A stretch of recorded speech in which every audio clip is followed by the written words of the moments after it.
কোন শব্দটা শুনে নাই আর বাকি শব্দটা শুনছে? শব্দ বাদ গেছে কয়টা? নতুন, এটা শুনছে না। মাটিয়া পাতিলের তলায় তাইমম করবেন, এটা শুনছে। এখন উনি বাড়িতে যায় ওদের মাটিয়া পাতিলে যে রান্না করছে, ওই রান্নার পাতিলের তলায় হাত মেরা মুখ মোছাবা করছে। এখন সে নতুন না শোনার কারণে তার কি তাইমম হয়েছে না বাদ গেছে? ভাই, আপনি আমার কথা শুনবেন, একটা শুনবেন আর একটা শুনবেন না, আপনি পাইবেন না। কুরআন হাদিসের কথা মনোযোগ সহকারে শুনতে হয়। কুরআনে আল্লাহ তাআলা জানায় দিছে, সূরা আরাফ আয়াত নাম্বার 204, নাম্বারটা হয়তো ভুল হইতে পারে। সূরা আরাফ, ওয়াইজা কুরিয়াল কুরআন ফাসতামিউ লাহু ওয়ানসিতু লাআল্লাকুম তুরহামুন। আল্লাহ এবং আল্লাহ রাসূলের কথা যেখানে হয় চুপ করিয়া মনোযোগ সহকারে কথা শ্রবণ করতে হয়। কথা এটা কার ভাই? আল্লাহর না আমার? আল্লাহর কথা শুনতে আইছেন, আল্লাহকে খুশি করতে আইছেন। আপনার মন মতে চলা যাবে না। আপনার মন মতো আপনি বাইরে চলবেন, এখানে আল্লাহর কথা মতো চলবেন কিছু সময়। কাফেরেরা কুরআন হাদিস মনোযোগ দিয়ে শুনতো না। ওয়াকাল আল্লাযিনা কাফারু লা তাসমাউ লিহাযাল কুরআনি ওয়ালগাউ ফি। রাসূল যখন কুরআন তেলাওয়াত করতেন, কাফেরেরা হই হুল্লা চিল্লামিল্লা ডুলডগর বাজাইতো, কানে আঙ্গুল ঢুকাইয়া দিত, রাসূলের কুরআন তেলাওয়াত শুনতো না। সাহাবী আজমাইন গান শুনলে কানে আঙ্গুল দিত, আর কাফেরেরা কুরআন তেলাওয়াত শুনলে কানে আঙ্গুল দিত। দুইটা কি সমান?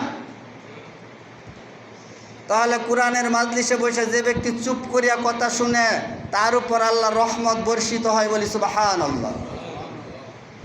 সুবহানাল্লাহ বললে কি হয় এটা মনে হয় আপনাদের জানা নাই। তামলাউ মা বাইনাস সামাওয়াতি ওয়াল আরদ, আসমান এবং জমিনের মাঝখানের ফাঁকা জায়গাটুক একজন মুমিন বান্দা যদি একবার বলে সুবহানাল্লাহ, ওই বান্দাকে আল্লাহ তাআলা নেকি দিয়ে ভরপুর করিয়া দেয়। বলি সুবহানাল্লাহ। মিটিং মিছিল করতে বলা আপনার শক্তি থাকে, গোল করতে বলা শক্তি থাকে, সারা রাত জাগিয়ে থাকতে শক্তি থাকে, ফজরের নামাজ পড়ার শক্তি থাকে না। তাহলে আপনাদের ইমানের শক্তি কম। গোল কি আস্তে কোনে জুড়ে কয়? গরু চুরাইছে আস্তে কোনে জুড়ে কয়? ওডি জুড়ে কয়। সুবহানাল্লাহ আলহামদুলিল্লাহ আপনি কেন জুড়ে বলবেন না? একজন মানুষ যদি সুবহানাল্লাহ জুড়ে বলে, গরু চুরাইছে জুড়ে বললে যেমন গরু চুর দর দেয়, একজন মানুষ সুবহানাল্লাহ জুড়ে বললে তার কলব থেকে শয়তান বায়ু ছাড়তে ছাড়তে ত্যাগ করে। বলি সুবহানাল্লাহ। এই একটা হাদিস নিয়ে যাবেন, বুখারীর হাদিস। রাসূল বলছেন, আশ-শাইতানু জাসিমুন আলা কলবি ইবনি আদম। বনি আদমের কলবের উপর শয়তান বসিয়া ওয়াসওয়াসা দেয়। ফাইজা যাকারাল্লাহ খানাসা ওয়াইজা গাফালা ওয়াসওয়াসা, রাওয়াহুল বুখারী। যেই বান্দার কলবে শয়তান থাকে ওই বান্দার কলবে জিকির থাকে না, আর যেই বান্দার কলবে জিকির থাকে ওই বান্দার কলবে শয়তান থাকতে পারে না। একটা গ্লাস পানি দিয়া ভরা, কি দিয়া ভরা ভাই? পানি একবার উপর করে অনেকক্ষণ ধরে রাখছেন, পরে ওর ভিতরে কি থাকে ভাই? এত সহজ কথা বুঝেন না। কি থাকে ভাই? আরো কেউ বলবেন? সবাই একমত? গিলাস কি থাকে? হয় নাই, হয় নাই। ওই গিলাস পানি পড়ার সাথে সাথে বাতাস ঢুকে, গিলাস খালি থাকে না। অবিশ্বাস করলে বোতলের মুখ পানি ফালাইয়া বোতল চাপতে দইরা পানির নিচে ঢুকাইয়া আবার ছাড়বেন, দেখবেন কি বাইর হয়। তাহলে গিলাসের পানি হরাইলে কি ঢুকে ভাই? আপনার কলবে জিকির থাকলে শয়তান ভাগে, শয়তান থাকলে জিকির থাকে না। গ্লাসের ভিতরে পানি থাকলে যেরকম বাতাস থাকতে পারে না, পানি দিয়ে গ্লাস ভরা থাকলে কি বাতাস থাকে? বাতাস থাকে না।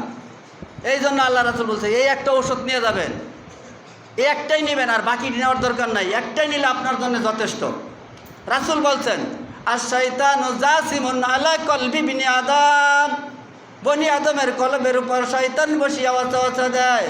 ফাইজা যাকারাল্লাহ খানাসা ওয়াইজা গাফালা ওয়াসওয়াসা, রাওয়াহুল বুখারী। যেই বান্দার কলবে জিকির আছে সেই বান্দার কলব থেকে বায়ু ছাড়তে ছাড়তে শয়তান ত্যাগ করে। যেই বান্দার কলবে জিকির নাই সেই বান্দার কলবে শয়তান বসিয়া ওয়াসওয়াসা দেয়। শয়তান যদি আপনার কলবে থাকে আপনার কোরআন হাদিস ভালো লাগতো না। এ ভাই, জ্বরওয়ালা ব্যক্তি কি মিষ্টি খাইতে পারে? এই তুমি বুঝো না কথা, রাও করে একটু। যার জ্বর আছে ও কি মিষ্টি খাইতে পারে পেট ভরিয়া? মিষ্টি কি ওর কাছে মিঠা লাগে না তিতা লাগে? ও তো এরা খাইছেই না। মিষ্টি তিতা লাগে তার কাছে। দোষ কি মিষ্টির না দোষ তার জিহ্বার? তদ্রুপ কোরআন হাদিস কার কাছে ভালো লাগে না এটা উদাহরণ দিচ্ছি।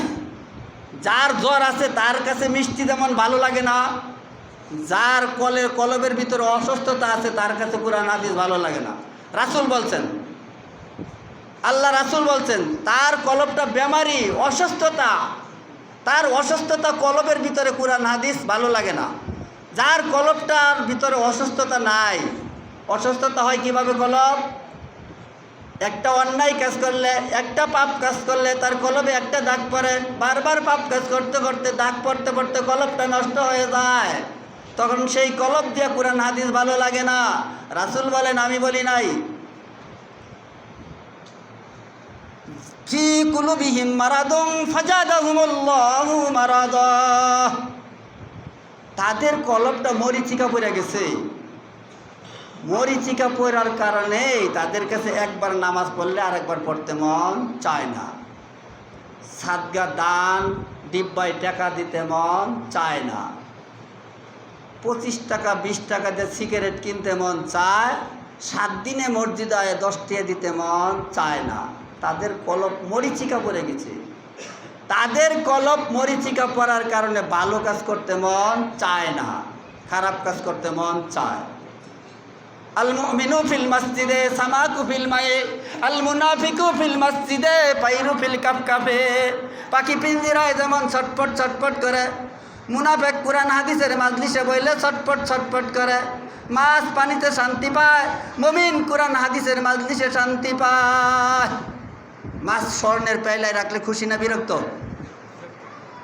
তো হানা কোয়েন, আল্লাহ এত সুন্দর দাঁত দিল, জিব্বা দিল, ঠুট দিল, এনো হানা কোন না বাড়ির চিল্লাচিল্লি করেন? আপনার জিব্বার কি শুকরিয়া আদায় করবেন? জিব্বাটা আপনার কত দাম, আপনার জিব্বাটা কাটতে নিয়ে যাবো, বাংলাদেশটা লেখকে দিব, নিবেন? কে রাজি আছেন বলেন তো দেখি? কেউ নিবেন? জিব্বার কত দাম, বাংলাদেশের থেকে বেশি না কম? তাম পৃথিবী থেকে আপনার জিব্বার বেশি দাম। এত সুন্দর দামি একটা জিব্বা আপনাকে দিলেন আল্লাহর জিকির করার জন্য, আপনি জিকির করতে পারেন না, হই হই রই রই ঝুমুর ঝুমুর করতে পারেন, গোল করতে পারেন, আর এখানে মসজিদে বসেন সুবহানাল্লাহ আলহামদুলিল্লাহ বলতে পারেন না। একবার আলহামদুলিল্লাহ বলে তামলাউ মা, একবার সুবহানাল্লাহ বলে কি বলছি?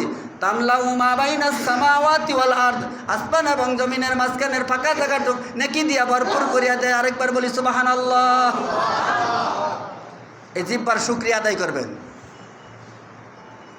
তা আমি আপনাদের সামনে যে আলোচনা করতে চেয়েছিলাম, আলোচনা খালি বাড়তেছে আর কমে না।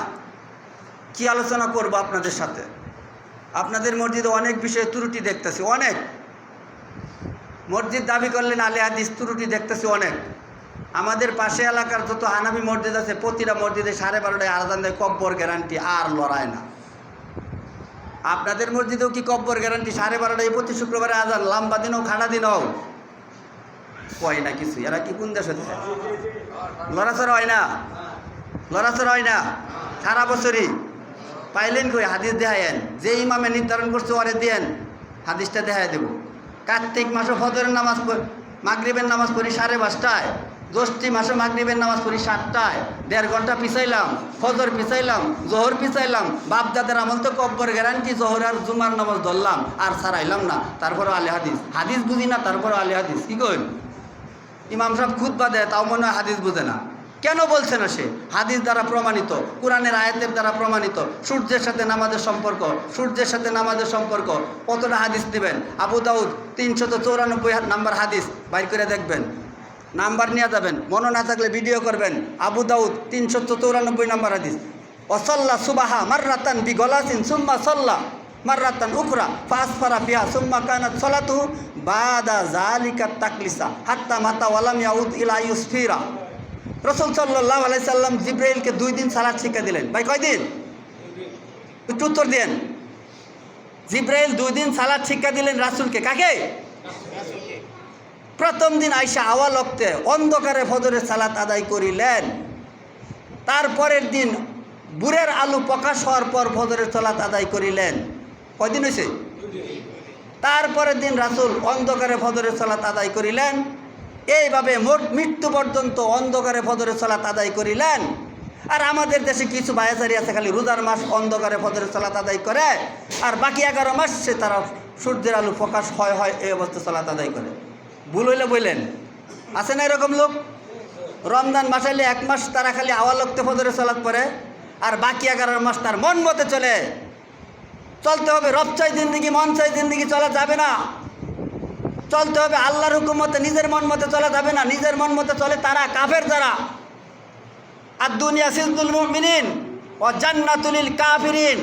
কাফেরের জন্য দুনিয়াটা জান্নাত, মুমিনের জন্য দুনিয়াটা জেলখানা। জেলখানার আসামি মন যা চা তাই কি করতে পারে ভাই?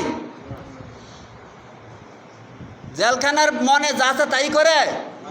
আসামি যেরকম মনে যা চা তাই করতে পারে না, একজন মুমিন মনে যা চা তাই করতে পারে না।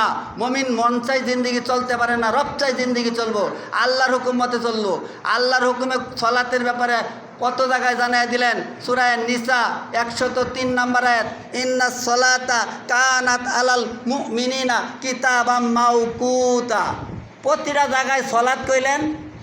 কোনো মসজিদে সালাতের কথা কইলে এটা আলে হাদিস, এটা সালাত কয়। এই বেকুব, বল ইন্নাস সালাতি, এহেনও সালাত কইলেন। যতগুলো আয়াত পড়বেন 80 থেকে 82 জায়গায় সালাত কইলেন। আর আমি সালাত কইলেই কয় কি কয় আলে হাদিস হয়ে গেছে। কোরআনে কোনো জায়গায় নামাজ নাই। আপনাদের এখানে হাফেজ আছে, মাওলানা আছে। হাফেজ সাহেবকে জিজ্ঞাসা করছিলাম, হাফেজ সাহেব কয় কি কোরআনের মধ্যে কোরআনুল কারিম, কোরআনুল মাজিদ লেখা, আর উপরেতে লিখছে শয়তানের দলে কোরআন শরীফ, মক্কা শরীফ, মদিনা শরীফ, বুখারী শরীফ। তার বাপদাদার নাম কেরা রাখবার কইছে? আল্লাহ যে নাম রাখছে এটা পছন্দ হয় না। আল্লাহ কোরআনের নাম রাখলেন কোরআনুল কারিম, কোরআনুল মাজিদ। আর এই বন্ড কিছু আলেম নামে জালেম, ইন্নাহু কানা জালুমান জাহুলা। তারা আলেম নয়, তারা পাক্কা জালেম। এই জালেমে কোরআনের উপরে নাম রাখছে কোরআন শরীফ, আল্লাহর উপরে তারা আরেক নাম বানাইছে। হাফেজ আছে জিজ্ঞাসা করে নেবেন, আলেম আছে এখানে আপনারা জিজ্ঞাসা করে নেবেন। যে হাফেজ সাহেবরে জিজ্ঞাসা করবেন যে কোরআনও কোথাও কি কোরআন শরীফ, নুরানি কোরআন শরীফ লেখা আছে? এটা কি তোর বাপের কিতাব? তুই নুরানি কোরআন বানাইলি কেন? আবার একদল আছে কি জানেন, কঠিন করে, সহজটারে কঠিন। মুসলিমের 1747 নাম্বার হাদিস, আল মাহেরু বিল কুরআন মা সাফারাতিল কিরামিল বারারা ওয়াল্লাযী ইয়াকরাউল কুরআন ওয়া ইয়াতাতাউফি ওয়া হুয়া আলাইহি শাক্কুন লাহু আজরান। ডবল নেকি দেওয়া হয় যেই ব্যক্তি কোরআন তেলাওয়াত করলে। ওই ব্যক্তির কথা কিছু আলেম নামে জালেম বাই করছে, এদের নামাজ হয় না। তাহলে এরা কঠিন করলো না সহজ করলো? এই বাইরাতে কিছুই কয় না। এই সমাজে আপনারা যারা আসছেন সবারই কি কোরআন শুদ্ধ করে পড়া জানা আছে সবার? এখন যদি ওই আলেম নামে জালেম উনি যদি বলে যে কোরআন অশুদ্ধ পড়লে নামাজ বাতিল, তাহলে তো আপনাদের সবার নামাজই বাতিল। আল্লাহ কতটা আয়াতে সহজ করে দিলেন, আপনি কতটা আয়াত নেবেন। সূরার নাম সূরা তোহা, আয়াত নাম্বার 2, মা আনজালনা আলাইকাল কুরআনা লিতাশকা। বান্দার উপর কোরআন অবতীর্ণ করিয়াছি বান্দাকে কষ্ট দেওয়ার জন্যে না। আল্লাহ কইলেন বান্দারে কষ্ট দিতে চায় না। সূরা বাকারার আরেক আয়াতে বললেন, লা ইউকাল্লিফুল্লাহু নাফসান ইল্লা উসআহা। বান্দাকে আমি বোঝা দেই না যেই বোঝা বান্দা নিতে পারে না। যেই বোঝা বান্দা বহন করতে পারবে আমি বান্দার উপর সেই বোঝাই দিই। আপনার নাতিনের উপর কি 20 কেজি দেন যেটা না নিতে পারে? যে ছোটো পোলাপান নিয়ে আসেন বাজার থেকে, যে সময় ব্যাগ নিয়ে আসেন তখন যদি দাদা দাদা না না না না ব্যাগটা আমার মাথায় উড়ায় দাও, জোর করে নিয়ে যদি মাথায় উড়ায় আপনি কি ছাইড়া দেন? নৌকরিতে আটকে ধরে রাখেন? দয়া করেন কি করেন না? এই মেয়ে আপনার আর আপনার নাতির প্রতি কত দয়া! আমার আল্লাহ তাআলার 1000 গুণ বেশি দয়া না কম? এত দয়ালু আল্লাহ। আপনি ভুল কেরাত বললে নামাজ বাতিল, যে বেকুবে বলছে এটা পাক্কা বেকুব। এটা বুঝে না যে বুঝেও না, কি বুঝে না তাও বুঝে না। হাদিসের দ্বারা প্রমাণিত নাম্বার সহ হাদিস বললাম। আল্লাহ রাসূল বললেন, মুসলিমের 1747 নম্বর হাদিস। এই হাদিসের দ্বারা বুঝাইলেন যারা কোরআন কষ্ট করিয়া শিখতে থাকে, থেকে থেকে কষ্ট করে করে আটকে আটকে কোরআন তেলাওয়াত করে, তাদেরকে দ্বিগুণ নেকি দেওয়া হয়। বলি সুবহানাল্লাহ। তাদেরকে কয় গুণ? নাম্বার দেখবেন হাদিস প্রমাণ করবেন, ছাড়বেন না আমারে। যদি না দিতে পারি হাদিসের নাম্বার, সারাসারি দরকার নেই। তাহলে ওইখানে 2 জায়গায় কোরআনের আয়াতে বললাম আল্লাহ সকল দিক দিয়ে সহজ করলেন, হাদিসের মাধ্যমেও বইলা দিলেন লাহু আজরান, তাকে ডবল নেকি দেওয়া হয়। যারা নাকি কোরআন পড়তে যায় আটকে আটকে পড়ে, কোরআন সুন্দর করে পড়তে পারে না, আটকে আটকে কোরআন তেলাওয়াত করে, তাদেরকে কয় গুণ নেকি দেওয়া হয়? আর যারা সুন্দর করে শুদ্ধ করে বুঝিয়া তেলাওয়াত করে তাদের উপহার কি? তাদের উপহার হইল কিয়ামতের দিন আল্লাহ তাআলার সম্মানিত লেখক ফেরেশতাগণ জিবরাইল তাদের সাথে সাথে থাকবে, বলি সুবহানাল্লাহ। তাদের পুরস্কারটা কি ভালো না? আপনি পারেন, চেষ্টা করেন সুন্দর করার জন্য, কিন্তু আপনি না পারলে আল্লাহ আপনারে কি করতো না? পাপ লিখতো না। আপনার দেখবো অন্তর। বুখারীর 52 নম্বর হাদিস, আলা ইন্না বিল জান্নাতি লিমুদগা ইজা সালুহাত সালুহাল জাসাদু কুল্লু ওয়া ইজা ফাসাদাত ফাসাদাল জাসাদু কুল্লু আলা ওয়া হিয়াল কাল। আল্লাহ বান্দার কলব দেখে। আপনি যদি চেষ্টা করেন, আপনি যদি ভালো করে কোরআন তেলাওয়াত করতে শিখতে চান, চেষ্টা করেন। আর যদি না পারেন, বারবার যদি চেষ্টা করেন, আল্লাহ তাআলা চেষ্টার বিনিময়ে আপনাকে একটা নেকি দিবে, বলি সুবহানাল্লাহ। তাহলে আপনাদের সকলের নামাজ হবে যদি ভয় থাকে অন্তরে। কার ভয়? র্যাবের না রবের? এই মেয়ে বেটা তো র্যাবের ভয় করে, রবের ভয় করে না। আপনার ভিতরে থাকতে হবে র্যাবের ভয়। আল্লাহ, আমি ঠিক মতো কোরআন তেলাওয়াত করতে জানি না, আমি ঠিক মতো নামাজ পড়তে জানি না, আল্লাহ আপনি আমাকে মাফ করুন। আল্লাহ ঠিক মতো যেন পড়তে পারি সেই তৌফিক দান করুন। আল্লাহর কাছে আপনি চাইতে থাকেন আর পড়তে থাকেন আর ভয় করতে থাকেন। ভয়ের বদলতে আল্লাহ তাআলা আপনাকে মাফ করিয়ে দেবেন, বলি সুবহানাল্লাহ। 99টি খুন করার পর সেই ব্যক্তি একমাত্র ভয়ের কারণে মাপ পায় গেছে, জান্নাত পায় গেছে, বলি সুবহানাল্লাহ। কয়টি খুন করার পর? দেখেন তো পরে আরো করছে কিনা। এই যে এই ভাই হাদিস বুঝো শুনেন, 99টি খুন করার পর ওই ব্যক্তি একজন আলেম নামে জালেমের কাছে গেল। ইন্নাহু কানা জালুমান জাহুলা। ওই ব্যক্তি আলেম নয়, লেবাসে আলেম, লেবাসে হাফেজ, কিন্তু কাজে কামে নয়। ব্যক্তিরা যা কইছে আমার কি মাপ আছে? তোমার আরো মাপ আছে, 99টা খুন করছো, কোয়া আর ওরেও শেষ করা। এখন কয়টা হয়েছে? তারপরে আরেক ব্যক্তির কাছে দৌড়ায় গেলেন। ওই ব্যক্তিকে যা বললেন, ভাই আমার কি কোনো মাপের রাস্তা আছে? হ তোমার মাপের রাস্তা আছে। তুমি তোমার জায়গাটা ত্যাগ করো, খারাপ জায়গাতে সইরা ভালো একটা জায়গার যায় কিছু সময় অবস্থান করো, তাদের সাথে উঠা বসা চলাফেরা করো, তারা যেভাবে কথা বলে সেইভাবে তুমি শিক্ষা করো, তোমাকে আল্লাহ মাফ করিয়া দিব। তলাবুল ইলমি ফারিদাতুন আলা কুল্লি মুসলিমিন। এলেম তলব করার জন্য যে ব্যক্তি নিয়ত করে, যে ব্যক্তি আল্লাহকে পাওয়ার জন্য ঘর হইতে বাইর হয়, একটা পা উঠানির পর আরেকটা পা উঠানির আগেই আল্লাহ তাআলা ওই ব্যক্তির পিছনের জিন্দেগির গুনাহ মাফ করিয়া দেয়, বলি সুবহানাল্লাহ। হাদিসের দ্বারা নেন, রাসূলের হাদিসের দ্বারা প্রমাণিত। দুনিয়ার রাজা বাদশা সরকারের ছাত্রের জন্য করে হাফ। 20 টিয়ার বাড়ার জায়গা 10 টিয়া নেই। কি হইল ভাই? হাফ। আমার আল্লাহ তাআলা ছাত্রর জন্যই পুরাটা করিয়া দিছে মাফ, বলি সুবহানাল্লাহ। যেই ছাত্র ইলম শিক্ষা করার জন্য, আল্লাহকে পাওয়ার জন্য, ওই ব্যক্তি 99টা খুন করার পরেও আল্লাহকে পাওয়ার জন্য তার অন্তরে ভয় থাকার কারণে ওই ব্যক্তি দৌড়াতে শুরু করছে। আপনিও যদি ওই ব্যক্তির মতো দৌড়াইতে থাকেন, আপনিও যদি ভয়ের মতো ভয় করতে থাকেন, আপনিও যদি কাঁপতে থাকেন, আল্লাহ আমার তো উপায় নাই, আমি তো জাহান্নামী হয়ে গেছি, আমি তো পাপ করেছি, আল্লাহ আপনি আমাকে মাফ করুন, এই অন্তরে যদি ভয় থাকে, ওই বেড়া কি আজান হইলে নামাজ পড়বো না বাদ দিব? এই ভয় যার নাই সেই নামাজ পড়ে। তাহলে আপনাদের মধ্যে কার কার আল্লাহর দিকে ডর আছে এখন আপনারাই বুঝুন। যে ব্যক্তি আল্লাহকে দেখে ভয় করে সে ব্যক্তি নামাজ কাজা করতে পারে না। আল্লাহ আমারে দেখে। এত খারাপ একজন ব্যক্তি রাসূলের নিকট গেলেন, যায় রাসূলকে বললেন আমি জিনা করি, আমি মদ খাই, আমি খারাপই একটাও ছাড়ি না, আমাকে আপনি কি নসিহত করবেন? তুমি একটা কাজ করবা। কয় কি? ও খালি মিথ্যা কথা কয় না। কয়টা কইছে? ও মিথ্যা কয় না। ওই বেকুব আবার যায় মদের বোতল খোলার পর বুকে দিবে। এই অবস্থায় তার মনে হয়েছে রাসূল কইছে মিথ্যা বলা যাবে না। যদি রাসূল জিজ্ঞেস করে বাবা তুমি মদ খাইছ, আমি রাসূলের সামনে কেমনে বলবো যে খাইছি, আবার কেমনে বলবো যে খাই নাই, মিথ্যা কথা, আমি তো মিথ্যা বলতে পারবো না। ওই ব্যক্তি মদ ফালাই দিছে, বলি সুবহানাল্লাহ। মাত্র একটা কাজ। আপনিও যদি খালি একটা কাজ করেন, যদি আল্লাহকে দেখে ভয় করেন, তাহলে আপনার মন আজান হইলে আর খেতে থাকতো না। সাহাবী আজমাইনের মন আজান হওয়ার পর লাকড়ি কাটার জন্য কুড়াল উপরের দিক উঠাইছে, আর লাকড়িতে কুড়াল নামায় নাই। নামাইতে কয় সেকেন্ড লাগবো ভাই? আর নামাইছে না। আজান শোনার সাথে সাথে তারা মসজিদের দিকে দৌড়াইতে শুরু করছে। তিরমিজির 241 নম্বর হাদিস, মান সাল্লা লিল্লাহি আরবাঈনা ইয়াওমান ফি জামাআতি ইদরিকুত তাকবীরাতাল উলা কুতিবাত লাহু বারাআতু মিনান নার ওয়া বারাআতু মিনান নিফাস। যে ব্যক্তি তাকবীরুল শক্তি একাধারে 40 দিন সালাত আদায় করে, তাকে আল্লাহ কয়টা পুরস্কার দেয় কেউ বলতে পারবেন? কয়টা? 2টা পুরস্কার দেয়। কয়টা বলছি ভাই?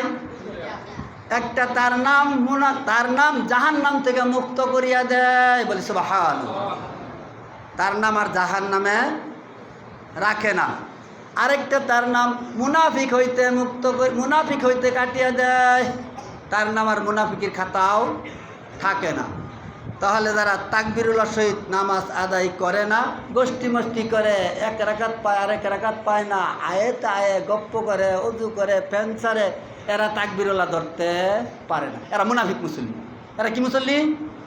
যদি না থাকতো তাহলে এই হাদিসের দ্বারা কেন বুঝাইলো তুমি আগে মুনাফিক ছিলা, এখন একাধারে 40 দিন তাকবীরুল্লাহ সহিত সালাত আদায় করার কারণেই তোমার নাম কাটা হয়। নাম থাকলেই তো কাটে, না থাকলে কাটে? আপনার খাতায় যদি আমার নাম না থাকে কাটবার হবেন? ওই ব্যক্তি মুনাফিক মুসল্লি, গোষ্ঠী করে, মসজিদে বসে থাকে, মাদ্রাসাতেই বসে থাকে, তাও তাকবীরুল্লাহ ধরতে পারে না, তারপরেও ইমানদার, তারপরেও মুসলিম। ইমান কত শক্ত, শয়তানের ভক্ত, নামাজের জন্যই ডাক দিলে হয় বিরক্ত। সমাজে নাই লোক নামাজের জন্য ডাক দিলে বিরক্ত হয় না? আমি এত বড় এক লম্বা দাড়িওয়ালারে যাই কইছি মাগরিবের নামাজের তার বেশি সময় নাই, আসেন নামাজে যাই। ভাই আল্লাহর হুকুমটা মানেন, কাজও করেন। আপনার থেকে কি আমি কম বুঝি? আমি কইছি আপনি একটা হাতা কথা কইলেন, আমার থেকে কম বুঝেন দেখেই নামাজে যাইতেছেন। এবার আরও রাগ করছে। তাহলে খুশি না বিরক্ত? বিরক্ত। তারপরেও কই কি ইমান আমার শক্ত। লা ইমান আর লিমান লা সালাত আলাহু, যার নামাজ নেই তার ইমানই নাই। তারপরেও সে কয় কি নামাজ না পড়লে কি হবো, আমার ইমান শক্ত আছে। এরকম ইমানদার আপনি করে সমাজে নাই? হেই, ইমানদার ঢাকা মতে গেলে খুঁজ পাবো। সুম্মা লা ইয়ামুতু ফিহা ওয়া লা ইয়াহইয়া, জাহান্নামী মানুষগুলা মরবেও না, বাঁচবেও না, তাদের কি পরিমাণ শাস্তি। ওই যে বলছে নামাজ না পড়লেও কি ইমান শক্ত, তোমার জন্য জাহান্নামের আগুনও শক্ত। তারপরেও কথার ইমান শক্ত। আপনাদের সাথে আজকে আমি আলোচনা করতে চাইছিলাম, যে ব্যক্তি এই 4টা কাজ করতে পারবে সে ব্যক্তি কামেল ইমানদার। আল্লাহ তাআলা তাকে জিজ্ঞাসা করবেন না, বিনা হিসাবে জান্নাত দিবেন। এই আলোচনাটা কি করব শুনবেন? এই একটা হাদিসের দ্বারা আপনারা সব পাওয়া যাবেন। এই একটা হাদিসের মধ্যে সব পাওয়া যাবেন, মেয়ে ছেলে যা আছে এখানে সবাই পাওয়া যাবে। এখানে বলছে, আল্লাহ রাসূল বলছেন